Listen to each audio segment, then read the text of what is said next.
இயேசு உங்களை நேசிக்கிறார். பிரியமானவர்களே, இந்த நாளில் ஆண்டவர் நம்மளோடு பேசும்படிய வேதத்திலிருந்து ஒரு வசனத்தை கூட வாசித்து ஆண்டவர் நமக்கு கற்றுக் கொடுக்கக்கூடிய காரியத்தை பார்ப்போம். அது எபேசியர் புஸ்தகம் 6வது அதிகாரம் 11வது வசனம், 12வது வசனம், 13வது வசனம் இப்படியாக சொல்லுகிறது. நீங்கள் பிசாசின் தந்திரங்களோடு எதிர்த்து நிற்க திராணியுள்ளவர்களோ ஆகும்படி தேவனுடைய சர்வாயுத வர்க்கத்தையும் தரித்துக் கொள்ளுங்கள். ஏனெனில் மாம்சத்தோடும் இரத்தத்தோடும் அல்ல, துரைத்தனங்களோடும் அதிகாரங்களோடும் இப்பிரபஞ்சத்தின் அந்தகார லோகாதிபதிகளோடும் வான மண்டலங்களில் உள்ள பொல்லாத ஆவிகளின் சேனைகளோடும் நமக்கு போராட்டம் உண்டு.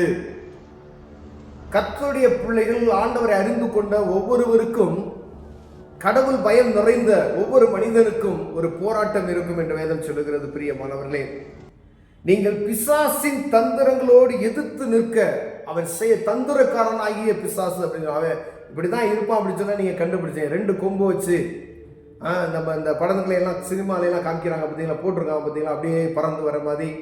அப்படிப்பட்டதான ஒரு இமேஜ் உங்களுக்கு முன்னாடி வந்தா அவன் யாருன்னு சொல்லி நினைப்போம், இவன் பிசாசு அப்படின்னு நினைச்சிருவான்.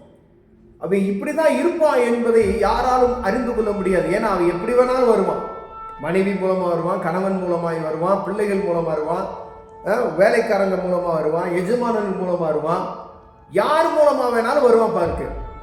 அப்ப அவனுடைய தந்திரங்களை அறிந்து கொள்ளத்தக்கதாக நம்ம இருக்கணும் அப்படின்னு சொல்லி வேதம் சொல்லுகிறார். அவனை தந்திரங்களை எதிர்த்து நிற்க திராணியுள்ளவர்களாய் தேவனுடைய சர்வாயுத வர்க்கத்தை நம்ம தரித்துக் கொள்ளணுமா? இப்ப எவ்வளவு கவனமா நம்ம இருக்கணும் பாருங்க. தேவனுடைய சர்வாயுத வர்க்கத்தை அடுத்த பாட்டுல பார்ப்போம். அப்ப இந்த பொல்லாதவன் பாருங்க, யாருக்கு விரோதமாய் அவன் எல்லாம் செய்வான் அப்படின்னா, கர்த்தருடைய பிள்ளைகளை, கடவுள் பயம் நிறைந்தவர்களுக்கு விரோதமாய் அவனுடைய காரியம் தீவிரமாய் இருக்கும். ஏன்னா அவங்களை எப்படியாவது டிஸ்டர்ப் பண்ணி அவனுக்கு ஆட்களை சேர்க்கணும் என்ற எண்ணத்துல அவன் என்ன செய்வான், அவன் தீவிரமாய் செயல்படுகிறான்.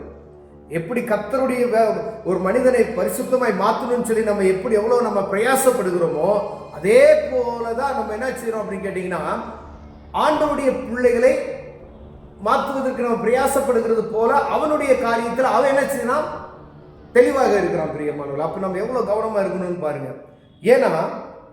ஏனெனில் மாம்சத்தோடும் இரத்தத்தோடும் அல்ல, பாருங்க, துரைத்தனங்களோடும் அதிகாரங்களோடும் இப்பிரபஞ்சத்தின் அந்தகார லோகாதிபதிகளோடும் வான மண்டலத்துள்ள பொல்லாத ஆவிகளின் சேனைகளோடும் நமக்கு போராட்டம் உண்டு.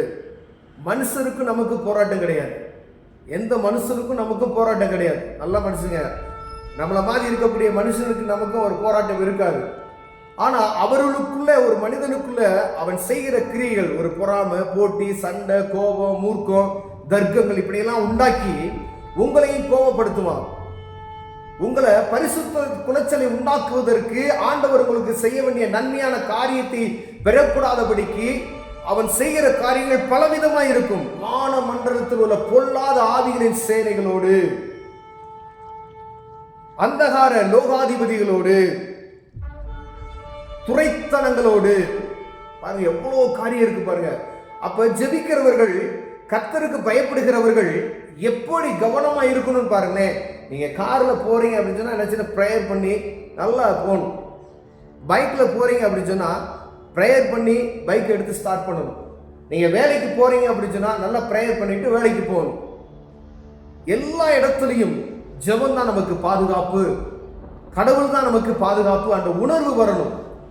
எல்லா இடத்துலையும் எனக்கு எல்லாம் தெரியும் அப்படின்றது அந்த ஒரு கர்வத்தில் நம்ம போவோமே, ஆனால் அவன் நல்லா வாட்ச் பண்ணிட்டே இருப்பான் பாருங்க. எப்ப இவனை விழ தள்ளலாம் என்று அவன் கர்ஜிக்கிற சிங்கம் போல என்ன செய்யறானா, அலைந்து திரிகிறானா. எவ்வளவு கவனமா இருக்கணும் கர்த்தருடைய பிள்ளைகள், கடவுள் பயம் நிறைந்தவர்கள். இந்த பூமியில அநேக பேர் உண்டு, கர்த்தருடைய பயம் நிறைந்தவர்கள், கடவுளுடைய பயம் நிறைந்தவர்கள். அவர்களுக்கு பூரா ஆண்டவர் சொல்கிற ஒரு காரியம் இதுதான். பிரியமானவர்களே, மனுஷனுக்கு நமக்கு போராட்டம் இல்லையா, தேவனுக்கும் பிசாசுக்கும் நடக்கிற யுத்தத்துல நம்ம என்ன செய்யணும், நிற்கணும். அப்ப வானமண்டல லோகாதிபதி, அந்தகார லோகாதிபதிகளோடு, பிரபஞ்சத்தின் அதிகாரங்களோடு நமக்கு போராட்டம். அது கண்ணுக்கு தெரியாதவைகள், எப்படி வரும்னு தெரியாது. ஞானமாய் நடந்து கொள்ளணும், விவேகமாய் நடந்து கொள்ளணும். அந்த பரிசுத்தத்தை காத்துக்கொள்ளும் பொழுதுதான் ஒவ்வொரு காரியமும் நமக்கு புரியும். பிரியமானவர்களே, ஒரு காரியம் உங்க மனசுக்கு இடரலா இருக்கிறது என்று அதை செய்யாமல் இருப்பது நல்லது. ஏன்னா ஆண்டவர் உங்களுக்கு ஒரு எச்சரிப்பை கொடுப்பார்.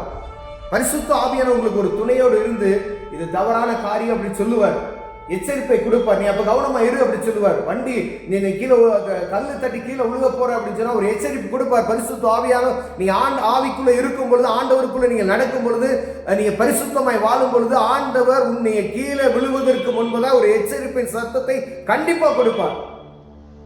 மீறி நம்ம போகும் பொழுதுதான் அதுல கீழே விழுகக்கூடிய ஒரு சூழ்நிலை வரும். ஒரு உணர்வு இருதயத்துக்குள்ள வரும், ஏதோ அப்படின்ற மாதிரி பாதுகாப்பார் ஆண்டவர். நஷ்டத்தை நம்ம அனுபவிச்சுதான் ஆகணும். மீறி நடக்கும் பொழுது தேவ சமூகத்தில் ஜெபம் பண்ணிடணும். உடனே ஆண்டவரே பாதுகாத்துக் கொள்ளுங்க, ஆண்டவரே ஒவ்வொரு நாளும் தேவ சமூகத்தில் பாதுகாத்து, ஆண்டவரே எங்களை பாதுகாத்துக் கொள்ளுங்க, பாதுகாத்துக் கொள்ளுங்க, பாதுகாத்துக் கொள்ளுங்கன்னு சொல்லி நம்ம தேவ சமூகத்தில் கேட்கும் பொழுது ஆண்டவர் அற்புதமான காரியத்தை நமக்கு செய்வார், பாதுகாப்பார். எல்லா துறைத்தனங்களுக்கும், அதிகாரங்களும், இந்த பிரபஞ்சத்தை அந்தகார லோகாதிபதிகளுக்கு, வானமண்டலத்தில் உள்ள எல்லா கிரியைகளுக்கும் நம்மளை விலக்கி காத்துக்கொள்வார். பிரியமானவர்களே, இதுல நம்ம கவனமற்று இருப்போமையானால் இனி வரக்கூடிய ஒவ்வொரு நாளும் ஆண்டவர் உங்களோடு பேசி கொண்டு இருக்கிறார். நீங்க அந்த காரியத்துல வெளியே போகும்பொழுதும் சரி, வேலை செய்யும் சரி, எல்லா விஷயத்திலும் ஞானவான்களாய் நடந்து கொள்ளும்படியாய் தேவ சமூகத்துல ஜெபித்து ஒவ்வொரு காரியத்தை ஆரம்பிக்கும்படியாய் பாதுகாப்பா இருக்கும்படியாய் ஆண்டவர் விரும்புகிறார். கண்களை மூடுவோம், ஜெபம் செய்வோம். அன்பின் தகப்பனே, அருமையான நாளுக்காய் ஸ்தோத்திரம் ஆண்டவரே. ஆண்டவரே, எங்கள் யுத்தம் மனிதனோடு அல்ல, வானமண்டல அந்தகார லோகாதிபதிகளோடு அறிந்து கொண்ட ஆண்டவரே, நாங்கள் நிதானித்துக் கொள்ள தேவன் எங்களுக்கு கிருபை பாராட்டுங்க. இயேசுவின் நாமத்தில் பிதாவே, ஆமென், ஆமென்.